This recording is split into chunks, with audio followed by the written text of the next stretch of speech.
ma thèse, je montre l'existence d'un système que je nomme alimentation-excrétion. C'est-à-dire que dans une société humaine, le fait de devoir s'alimenter et derrière les excrétions qui en résultent, les urines et les matières fécales, font finalement système, car ce sont des nutriments qui circulent, azote et phosphore principalement, dans l'alimentation et dans l'excrétion. Et finalement, dans nos sociétés actuelles occidentales, on a perdu cette notion de système. On a d'un côté la production agricole qui fait de la nourriture, et puis de l'autre côté, on a couplé la gestion des urines et matières fécales avec le système de gestion de l'eau. Et finalement, on a découplé alimentation et excrétion. Dans ma thèse, ce que je montre, c'est que d'une part, un grand nombre de personnes de sociétés humaines géraient auparavant alimentation et excrétion comme un système. Par le retour des urines et matières fécales à la terre, comme engrais, pour faire du sol également, et pour faire pousser les plantes qui nourrissent. Et donc ce que je cherche à voir, c'est comment est-ce que dans les sociétés industrielles occidentales actuellement, on peut envisager une transition qui soit pas que écologique, mais aussi sociale et organisationnelle, pour gérer nos urines et matières fécales dans un paradigme différent de celui de l'évacuation aujourd'hui, qui est un paradigme linéaire, pour être vers une circularité, le retour au sol de ces nutriments.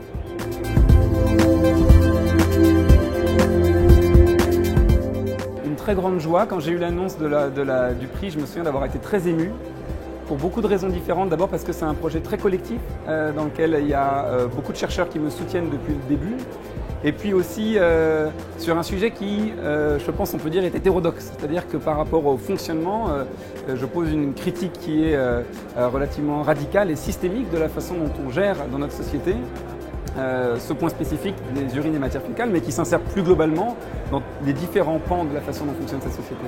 Et pour moi, recevoir ce prix, c'est aussi d'une certaine manière une reconnaissance par cette institution des ponts qui, depuis 200 ans, travaille sur cette question de la gestion de l'alimentation, de la gestion de l'eau et de la gestion des urines et matières fécales, qu'effectivement, une remise en cause globale du système peut être pertinente aujourd'hui dans un contexte de nécessaire transition.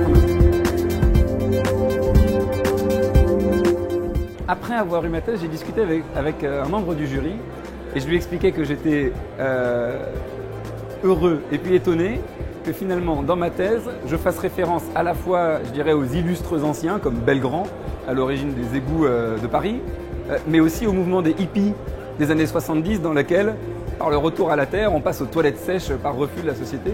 Et finalement, j'ai l'impression d'avoir fait une sorte de synthèse entre des anciens des ponts et puis de la contre-culture, pour essayer de voir comment on peut s'inspirer de ces deux, pour essayer de former, peut-être, ou d'une certaine manière, des solutions pour demain. Et j'étais très heureux de dire que ça me semblait très étonnant que ça corresponde, ça pouvait sembler étonnant que ça corresponde à un prix de l'école des ponts. Et pour autant, justement, ça montrait, pour lui et pour moi, la nécessité aujourd'hui de réfléchir de cette manière à la façon dont on peut faire évoluer la société. Alors la suite déjà, je suis ravi depuis mars 2018 d'avoir été affecté, je suis fonctionnaire, d'avoir été affecté à l'école des ponts comme chercheur. Donc auparavant j'avais monté un projet de thèse. Finalement maintenant je coordonne un programme de recherche sur le sujet, donc je coordonne une équipe de 10 personnes. Et donc la suite de ma thèse c'est un prolongement et un développement de cette recherche pluridisciplinaire. Plus spécifiquement sur la Fondation des Ponts, je suis très heureux d'avoir reçu en plus du prix un chèque. Et j'ai le souhait de pouvoir rédiger un livre à partir de la thèse que j'ai faite. Et des amis m'ont conseillé de me tourner vers des éditeurs en leur disant que je pouvais apporter potentiellement une participation financière au livre. Donc c'est pour l'instant un projet que j'ai. Et si ce n'est pas pour ce livre, de façon générale, je souhaite le dédier spécifiquement à ce programme Okapi que je pilote aujourd'hui.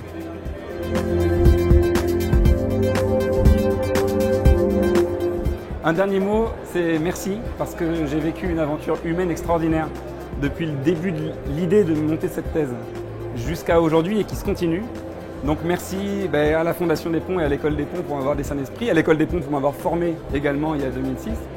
Merci aux financeurs de ma thèse, le SIAP et l'Agence de l'eau Seine-Normandie, et aux financeurs actuels du programme Okapi. Merci à mon laboratoire, le LESU, et au laboratoire Métis avec lequel j'ai fait ma thèse aussi. Et bien sûr, merci à tous mes amis, tous mes collègues, mais plus particulièrement à mes deux directeurs de thèse, Bruno Tassin et Josette Garnier.